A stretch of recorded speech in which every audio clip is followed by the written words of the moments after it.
कभी भी जब आपको भूख लगी है तो क्या आपको दौड़ने की इच्छा करेगी? नहीं करेगी। सबसे पहले आप चाहेंगे कि हम खाना खाएं, और जो ही आप खाना खाएंगे आपके अच्छे विचार आएंगे, और उसके बाद जो जरूरी काम रहेगा आपको लगेगा कि ये काम करना है। तो काम आप तभी करेंगे जब आपको ज़रूरत होगा, जब आपको लगेगा कि हमको इस फील्ड से पैसा कमाना है, पैसे की ज़रूरत होगी, तभी आप भागेंगे। और पैसे की ज़रूरत हर एक इंसान को है। आप अपने बच्चे के भविष्य के बारे में सोचेंगे, उसकी परवरिश के बारे में सोचेंगे, उसके अच्छे एजुकेशन के बारे में सोचेंगे, तब आपको लगेगा कि मुझे काम करना चाहिए, मुझे पैसे कमाने चाहिए। जिस भी फील्ड से आप जुड़े हैं तभी आप उस फील्ड में अपना मेहनत, अपना समय देंगे। और हमेशा एक बात का ध्यान रखें आप दोस्तों, अपनी आमदनी को हमेशा 2 भागों में बांटें। अपनी आमदनी को आप हमेशा 2 कार्यों में लगाएं। अपना मेहनत हमेशा 2 जगह लगाएं, और दोनों से इतना आमदनी जरूर आए कि 2 में से एक काम बंद भी हो जाए तो भी आपके जीवन शैली पे कोई फर्क नहीं पड़ता। अगर आप नौकरी करते हैं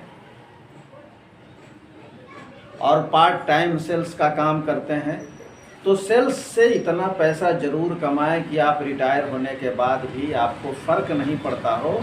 जितना तनख्वाह आपको नौकरी से आता था उससे ज़्यादा पैसा, या कम से कम उतना पैसा तो जरूर आपके सेल्स से आए।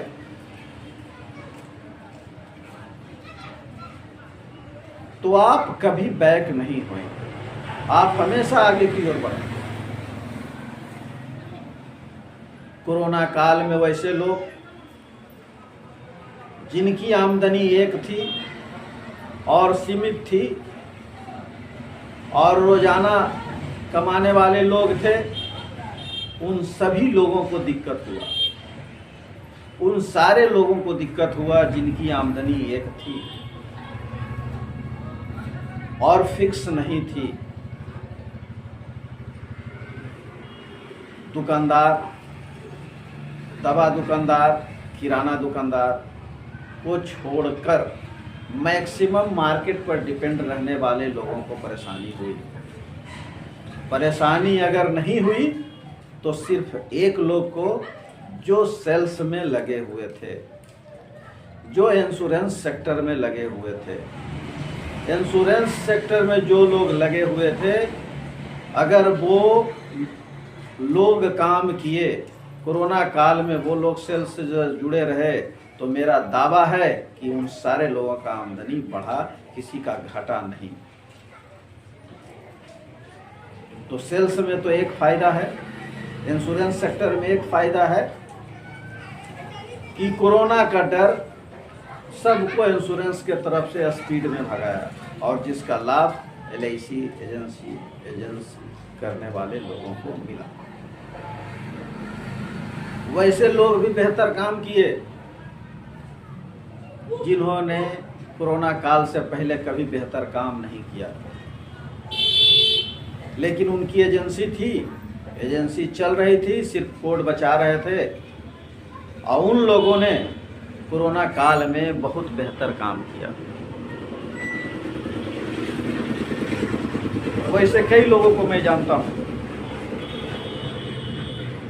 तो आप हमेशा काम करें, और काम तभी आप करेंगे जब आपके सामने आपका लक्ष्य होगा। आपको पैसे की ज़रूरत होगी, आपको अपने बच्चे के बारे में सोचना पड़ेगा, आपको अपने परिवार के बेहतर ज़िंदगी के बारे में सोचना पड़ेगा। मेरा भरोसा रखिए, काम बिल्कुल होगा, निश्चित होगा। सेल्स में लगातार काम करना बहुत ज़रूरी है। ऐसा नहीं है दोस्त कि आज काम कर लिए और फिर एक आध सप्ताह बैठे हैं आराम से, अच्छा हो जाएगा, कल कर लेंगे, परसों कर लेंगे। नहीं, आप कभी नहीं करेंगे। आपको रोज निश्चित समय से घर को छोड़ना है और निश्चित लोगों का लिस्ट बनाना है और उन लोगों तक जाना है।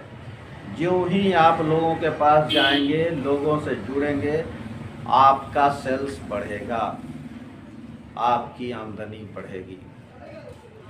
आप हमेशा ध्यान रखें, सतकबीर बने। अगर आप लगातार 2 साल, 5 साल, 10 साल आप सतकबीर बनते हैं, डबल सेंचुरियन बनते हैं, ट्रिपल सेंचुरियन बनते हैं, तो अगले 20 साल तक आपकी आमदनी आपके हिसाब से, आपके खर्चों के हिसाब से बिल्कुल उतना पैसा आ जाएगा कि आने वाले समय में आप एक बेहतर जीवन जी सकते हैं। एक निश्चित आमदनी लगभग आ जाएगी जिससे आपको ज़िंदगी जीने में कठिनाई नहीं। काम तो करना पड़ेगा, बिना काम का कुछ तो होगा नहीं। ऐसा तो है नहीं कि आप चाहेंगे कि बैठे रहें। खाने के लिए भी मेहनत करना पड़ता है दोस्त, हाथ को मुंह तक ले जाना पड़ता है।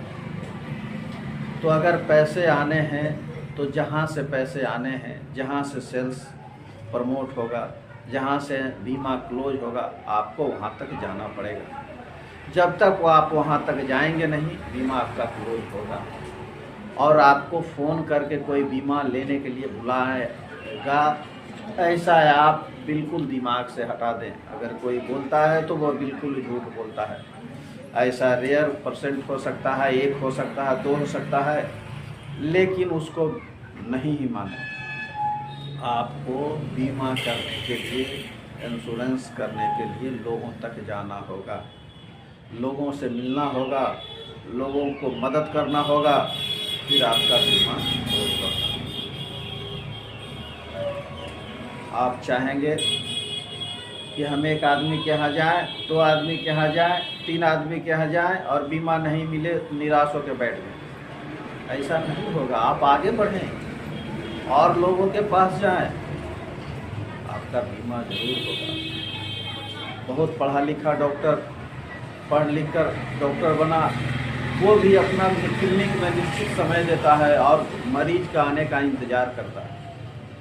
जिसको तकलीफ़ होती है वो उसके पास जाते हैं और उसका इलाज करके वो कुछ पैसा कमाते हैं। तो आप भी उनके पास जाएं जिनको तकलीफ़ है, जिनका इंश्योरेंस नहीं है, जिनका सेविंग नहीं है, उनको बताएं, कन्विंस करें कि ऐसे करें, ये करें, यहाँ पैसा लगाएं। और छोटी छोटी अपनी गलतफहमियों को दूर करें। हो सकता है मार्केट में बहुत सारे लोग आपका शुभचिंतक हो, उसमें से कुछ लोग आपका निगेटिव एटीट्यूड का भी लोग हो, तो उनका कभी गप मत कीजिए, उनके बारे में मत बोलिए। निगेटिव लोग के बारे में कोई आदमी आपके पास बोलता है कि आपके बारे में वो फलाना ऐसे बोल रहा है, तो आप बोलिए कि ये ऐसा उनका मानना है, हमको लगता है आपका सोच मेरे बारे में ऐसा नहीं है। तो उनके बारे में हम बोल कर उनका सम्मान क्यों बढ़ाएं? आदमी हमेशा अपने कमज़ोर लोगों का चर्च करता है, शिकायत करता है। ऐसा नहीं है। आदमी हमेशा अपने से ज़्यादा ताकतवर लोगों का, अपने से ज़्यादा पढ़े लिखे लोगों का, अपने से ज़्यादा प्रभावशाली लोगों का शिकायत करता है। कभी आपने अपने से कमज़ोर लोगों के बारे में कुछ बोला है अपने से बड़े लोगों के पास? नहीं। ये मानवीय नेचर है। आदमी हमेशा अपने से ताकतवर लोगों का और प्रभावशाली लोगों का शिकायत करता है। तो अगर कोई आपका शिकायत कर रहा है, आपके बारे में कोई गलत बोल रहा है, तो समझ लीजिए कि आप उससे प्रभावशाली आदमी हैं। इसी सब शब्दों के साथ मैं फिर मुलाकात होगा। आप मेरे साथ जुड़े